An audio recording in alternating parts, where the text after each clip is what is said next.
This episode is supported in part by Sacred Wright's public scholarship on religion, gender, and sexuality through a grant from the E. Rhodes and Leona B. Carpenter Foundation.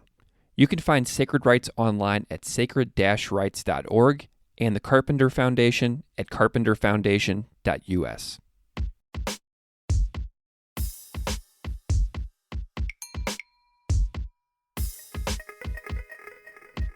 Welcome to Classical Ideas. This is Greg Soden. On this episode, I am delighted to welcome Dr. Esther Brownsmith.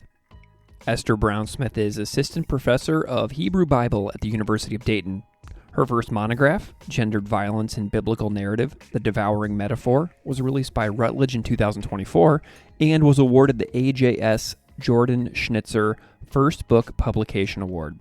She is also editor-in-chief of Unruly Books, Rethinking Ancient and Academic Imaginations of Religious Texts, and her recent publications examine the Book of Esther in the light of fan fiction studies, queer theory, and affect theory. Her research focuses on the stories of the Hebrew Bible and the cultural and literary norms that make them so resonant, and her latest project applies Sara Ahmed's feminist killjoy to the women of the Hebrew Bible, using biblical stories of unhappy women as a model for modern unhappy readers.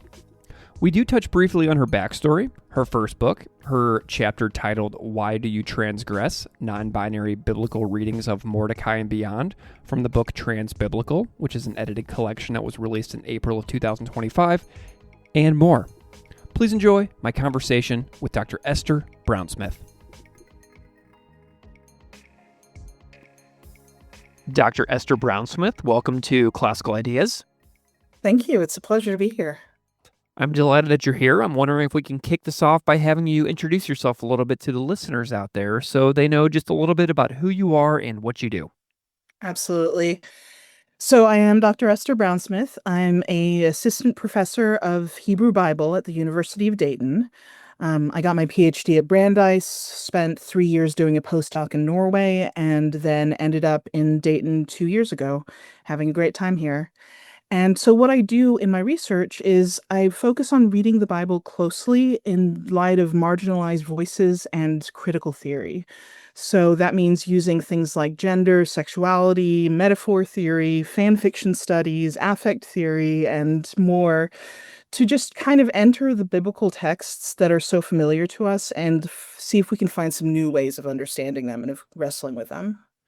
What a nice, concise explanation. Tell me a little bit about your academic path and the journey that you went on along the way that led you to this area of expertise that you have today. So I like to joke that I'm a little bit of a biblical studies nepo baby. My parents are in the field. They created the biblical studies software accordance.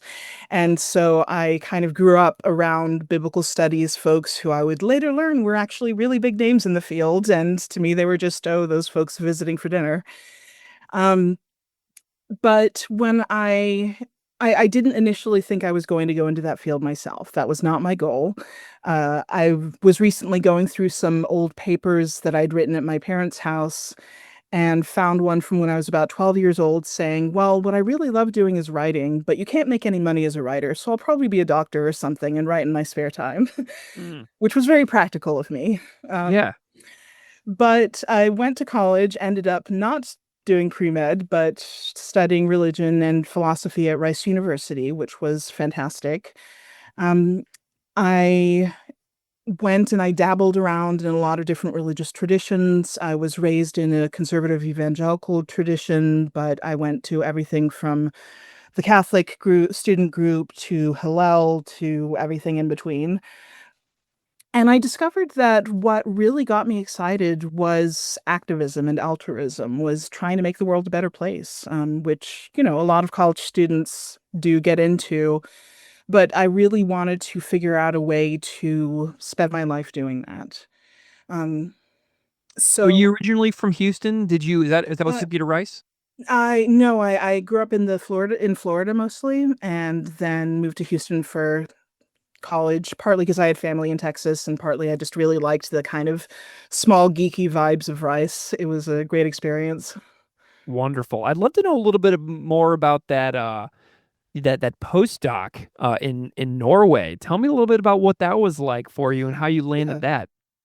So I did my PhD, like I said, at Brandeis, and was really mentored there. I'm just incredibly grateful for Jacqueline Weintraub, who actually only started there a few years after I had started the program, but really came in and gave me the energy and fortitude and knowledge and inspiration that I needed to get through it. I genuinely don't think I'd be where I am without her encouragement. And so I got my degree, and I saw that they were advertising a postdoc in Norway for a project called Books Known Only by Title, which was looking at gendered views of texts in the first millennium CE. And so I thought, okay, well, I do Hebrew Bible. That is not the first millennium CE. It sounds neat, but I shouldn't bother. Jackie encouraged me strongly to apply anyway. And I applied with a project that was not what my dissertation had been about, but rather was on was picking up on a thread that I'd always been interested in, but had kind of set aside for the dissertation, which is fan fiction studies, looking at how modern practices of fan fiction help us to understand the writing and rewriting and reaction and transformative writing of the ancient world. So I put together a project that I would use that lens to look at different early Jewish and Christian texts that used fan fiction like techniques to rewrite earlier biblical texts and uplift and expand the roles of women in them, as much modern fan fiction does. And they liked the program. I got to go there. I worked with some incredible people there, Liv Ingeborg Lied, Mariano Bielan-Carzo, Blossom Stefaniou, just really amazing feminist scholars.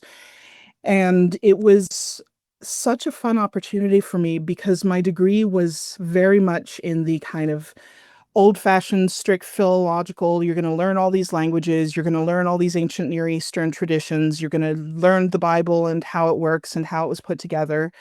But being in that postdoc gave me an opportunity to learn all of the theory that hadn't been part of that training, to pick up some Judith Butler, to pick up some affect theory, to get into all of these thinkers who I found so fascinating and compelling, and to think about, well, how can I bring those back to these biblical texts that I love so much? Wonderful. Well, I know you also have a book that came out about a year ago, that won an award, called Gendered Violence in Biblical Narrative, The Devouring Metaphor from Routledge. How have things been in the aftermath of the release of that book? How did that go for you? It's been pretty good. The book, I'm happy to say and to share with your listeners, is actually open access thanks to generous grants from Jordan Schnitzer and from MF Norwegian School of Theology. So you can download it and read it free online. It is quite academic. And it is a pretty academic book. It's very much not a trade book. It's based on what my dissertation was on. But I've had some really positive reviews of it come out already and really enjoy talking about it with folks as a way to think about what are the metaphors that shape narratives in the Bible? What are the ideas and associations that shape how women are treated and understood that come out in these narrative texts? Excellent. I want to talk about some of the projects that you're working on.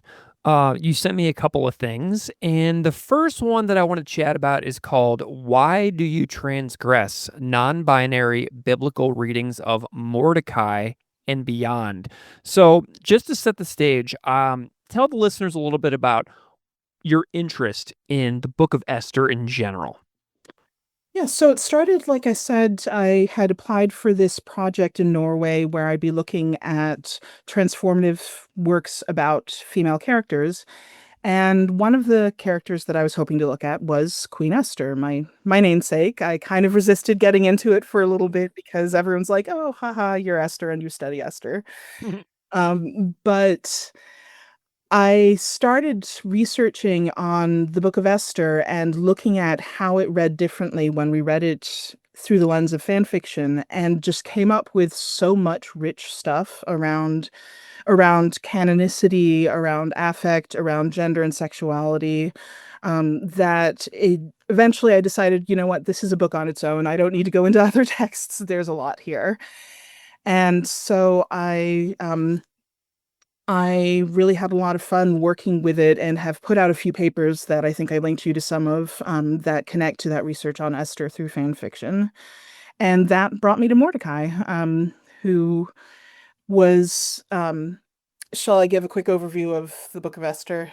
Well, yes. Now, what I want to know just a little bit, it's like, because if listeners out there haven't read the Book of Esther, Mhm. or if they haven't read it in a long time, what is the gist of the Book of Esther as a general overview that people definitely need to know? Okay, so the Book of Esther, it's a really fun book. There's sexiness, there's scandal, there's mortal peril, there's good triumphing over evil. What there isn't is any mention of God. Hmm. So, kind of notoriously, it doesn't talk about God, it doesn't talk about worship or the temple or almost any aspects of religion. So, what it's about is this nice Jewish girl who lives in diaspora. She lives in the Persian Empire, and she ends up becoming the Queen of Persia.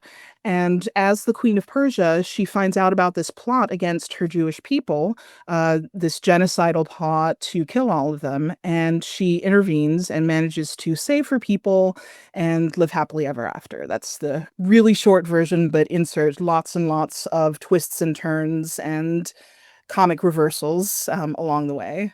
How long is the Book of Esther? It's 10 chapters. You can definitely read it in one sitting. It's not very long at all, and it's very focused. It just is a single novella. It's not like many other books of the Bible that kind of have here's one story and then here's another story. It all is one fairly tightly knit novella. Wonderful. Who is credited with like authorship of the Book of Esther? Just any general text and history aspects that may be interesting to listeners. Well, the short answer is we don't know. There's no author named. There is debate about exactly when it was written. It's obviously one of the later books of the Bible because it's set in the Persian period, so it's not going to be earlier than that, which is post-exilic. Th- so it is at the minimum Persian. Some people like to put it even later into the Hellenistic or even Hasmonean periods, but we don't really know for sure. There are some Persian loanwords in it, there are some Aramaisms in it. There are theories that it came out of a specific historical context. I don't personally ascribe to any of them. I think it's pretty unclear who this author is. Other than that, not everyone agrees with this, but there is a consensus that I agree with that the author is probably a diasporic Jew themselves, that they're not writing from within Israel. They're writing from a place where they're living in Egypt, in Mesopotamia, in Persia, somewhere outside of Israel, and they're happy there, and they want to think about what it means to live the way that they and their family and their kin live. Excellent. Great overview. Thank you so much. Sorry for the very specifics, but I'm just like thinking about the listeners and I'm like, man, what if the people hearing this haven't heard this in a long time? So I just love the little side details as Yeah, well, absolutely. especially because some of my listeners are high school students too. So I think that's Oh, that's pretty cool. exciting. So, okay, so let's get into Mordecai. Who is Mordecai? Why does Mordecai matter to this story? So Mordecai is Esther's cousin. Mordecai is also Esther's foster parent. So Esther's parents are dead. She's an orphan, and her cousin raises her, and then until the point where she gets taken off and becomes queen. And from that point on, Mordecai basically keeps an eye on her, sort of lurking outside the palace, along with the palace eunuchs, and being in touch with her, encouraging her to stand up for herself and for her people when the crisis appears and when it becomes clear that the Jews are under attack. And in the end of the story, Mordecai becomes second in command in the kingdom. So basically, there's King Ahasuerus, Artaxerxes, and his queen Esther, and then there's Mordecai, and they're in charge. Excellent. Okay, so let's bring in a little bit more of the subtitle, the term non-binary. Yeah. What does it mean to read a character like this, like in the Book of Esther? in a non-binary way. Tell us a little bit about how you read this and what this method is like and why this matters for this particular Mm. piece. So I want to start off by clarifying that non-binary can be used in a couple of ways. So it is a modern gender identity. There are a lot of people out there who identify as I am non-binary. I myself, I'm not, but I have a number of dear friends who are, some of whom helped me with the writing of the article. And in the modern context, identifying as non-binary means that you don't identify strictly as male or female, that you are either neither of the above or some of both or some combination thereof. And to talk about modern sexual identities, being non-binary, being gay, being lesbian, being trans in the ancient world is a bit of an anachronism because they just had a gender system that was not our own gender system. It was then as now a construct, and the way they constructed it was just different from the way that we think about it. And so I'm not trying to say that we can kind of extrapolate one to one and say, oh, obviously Mordecai was non-binary, or even obviously Mordecai would have identified as non-binary if they were in the modern world. What I'm saying instead is that non-binary is also kind of an umbrella term, a term that you can use to talk about anyone who is in that realm of gender fluidity, gender transgression, of not fitting neatly into the little boxes of you're a boy or you're a girl. And to me, that expanded realm is a really useful way of both stepping outside of the gender constructs of the Bible, and also specifically for looking at Mordecai. So, shall I give you some of the reasons I talk about in the article of why this is a relevant Absolutely. term? Definitely. So, the first thing that we learn about Mordecai is Mordecai has no children, either at the beginning and to the end. And this is in a world where masculinity is all about fathering children. Like it's a really key element. So just the fact that he is Esther's cousin, not her father, not the father to anyone, is already kind of oh, he's not fully manly in the way that we Hmm. expected. But then the next thing we learn about him is it says that he omened Esther. And this Hebrew word, if it were in any other context, would mean breastfed or chest fed. Like that's what the verb means. There's one or two ambiguous places, and everywhere else it just clearly means um, to suckle a child. And so this was even something that the ancient rabbis picked up on, that there are midrashes about how Mordecai ran out of milk for Esther one day, and so miraculously was able to chest feed Esther um, themselves. And so this is obviously another kind of pushing at these gender boundaries, pushing against this gender binary.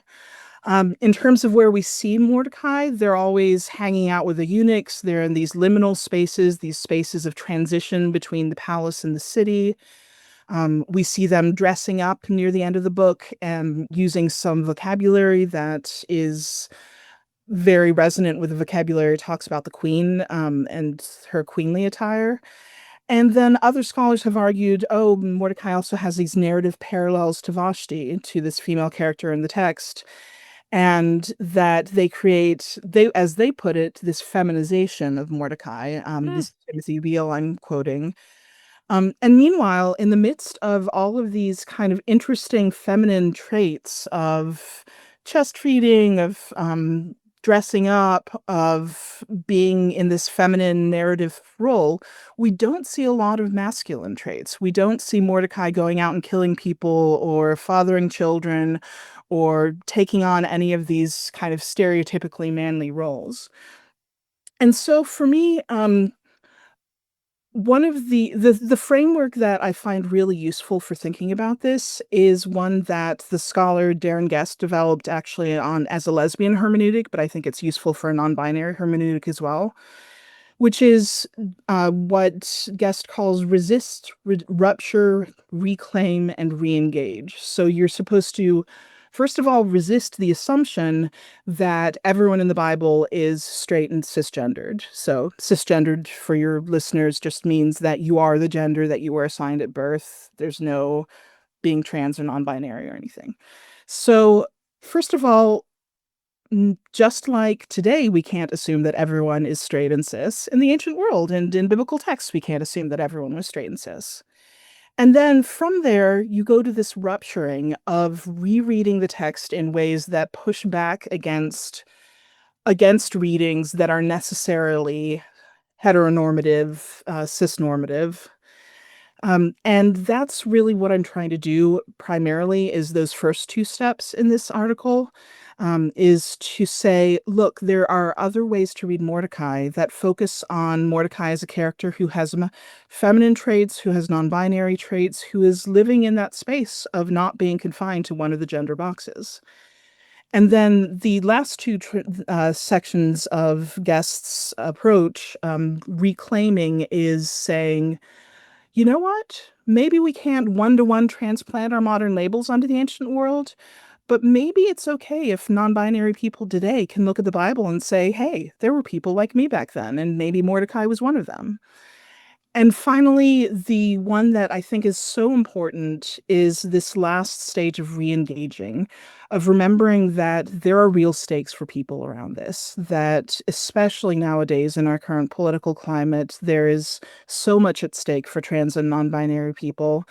And the research that we do on these subjects matters. It matters whether we say, oh, this is some weird new fad versus they've always been around.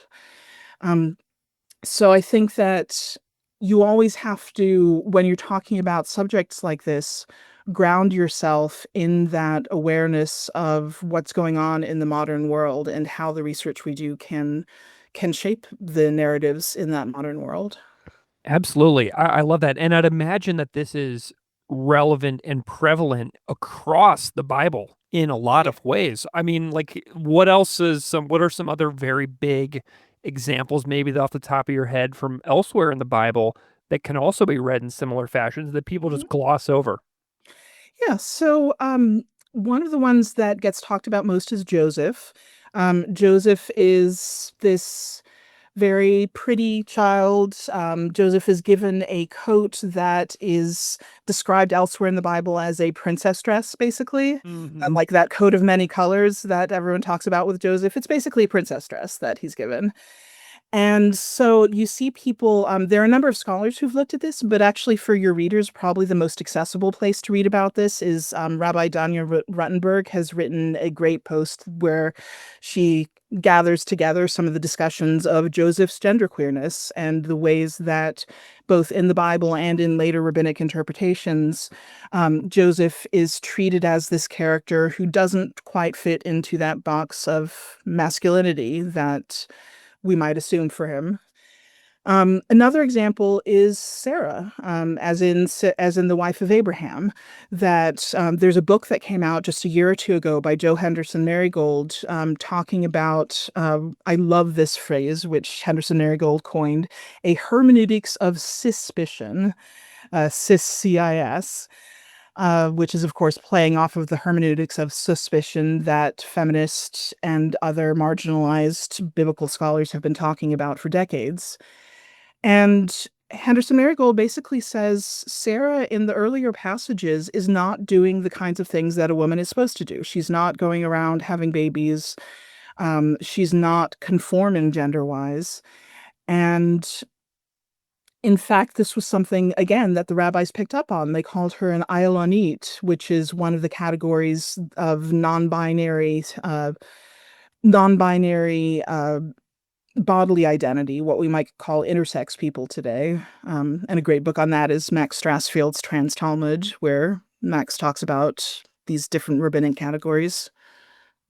Excellent. Yeah. And that actually just reminded me that I always meant to have Rabbi Danya Ruttenberg on the podcast, but I think with the downfall of Twitter, I think that I had lost track of her work along the way. So I'm now going to see if I can double back and find her for the podcast to be a guest. Fantastic. Well, she's alive and well on Blue Sky. That's where I follow her. I need to follow over there too. I'm gradually shifting as well. Excellent. So what is the status of this project? Why do you transgress? Can people read this? Is it something that is going to be coming out pretty soon? It is actually just out as of a couple months ago in a wonderful volume called Transbiblical, two words. And you can buy it paperback, pretty reasonably priced at any online bookstore. And it is a collection of essays by Bible scholars about both the Hebrew Bible and the New Testament, reading these stories through a trans and non-binary lenses. So in some cases, like mine, it's taking on specific characters. Other times it's more thinking about what does it mean to read trans, or what does it mean to read as a trans person. So there's a wonderful variety of essays and articles in that. And there was also actually a little limited series podcast that Katie Valentine, who is one of the co-authors, has been making about it. So you can hear me interviewed more about this article there, and you can hear other folks talking about their contributions to the volume. Wonderful. I will try to track down the links for that as well and put it in the show notes of this episode so that people can go right to it from the show notes below this episode in their own podcast player. Let's chat briefly about another thing you sent me. It's called Sacred Unhappiness, Reading the Bible with Feminist Killjoys. And I know this is an in-progress book project, correct? Yes. Tell me what this book project that is forthcoming and in the works is about. So the seed of this book project is the idea of the feminist killjoy, which is an idea that the feminist philosopher Sara Ahmed came up with. And the feminist killjoy is someone whose unhappiness is disrupting the structures of power. She's the one who says, "Oh, that joke's not funny," or, "Oh, I'm actually kind of bothered by that thing that you just did." And so, what I do in this book is I look for feminist killjoys within the biblical text, women whose happiness is at odds with the broader narrative, or whose unhappiness is at odds with the broader narrative.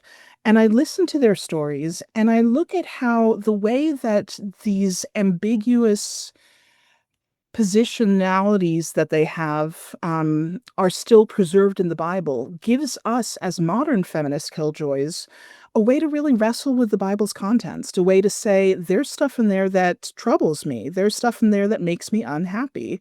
But if I want to keep wrestling with it as scripture, how can I still engage with it and still find meaning in it in a way that isn't just kind of slapping a moral onto everything and saying, oh, well, it's all good and perfect and harmonious? Because for many of us, when we look at it, it isn't.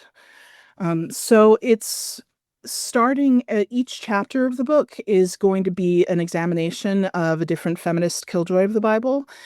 And then it's going to both go into some scholarly analysis of kind of what's her story, what are some of the ways we can reread her story through new lenses, but also I'm envisioning this as a smart trade book rather than an academic book primarily. And I want it to really give people food for how do I wrestle with things when my own happiness is at stake as I read the Bible. Wonderful. Well, speaking of trade, uh, trade means broader audience, Mhm. which is connected to the reason why you and I have come together to make this podcast together, which is your work with sacred rights. Tell me a little bit about your goals in public scholarship, and being a more public facing scholar in the world. Tell me a little bit about what brought you to sacred rights and then what some of your goals in that area are. So in many ways, it really goes back to those ideals that I mentioned from back in college of I want to change the world. I feel like there are some people who are in academia purely because it is really fun and really interesting, and that's wonderful, and I'm not here to judge them. But for me, the reason why I do what I do, the reason why I'm in academia is because I think that how we read the Bible matters, and that if I can change how people read the Bible, I can really give hope and joy to people who have found only rejection and sadness in it.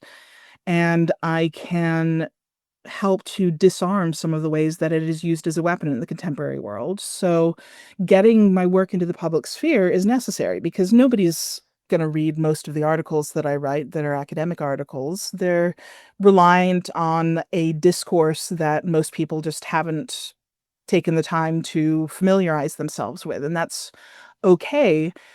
But I think that in order to have that impact, scholars really need to think about, how am I making myself accessible? How am I not just talking to the other people who've had the same training as me, but also to the people on the street who really want to know, how should I be reading these texts?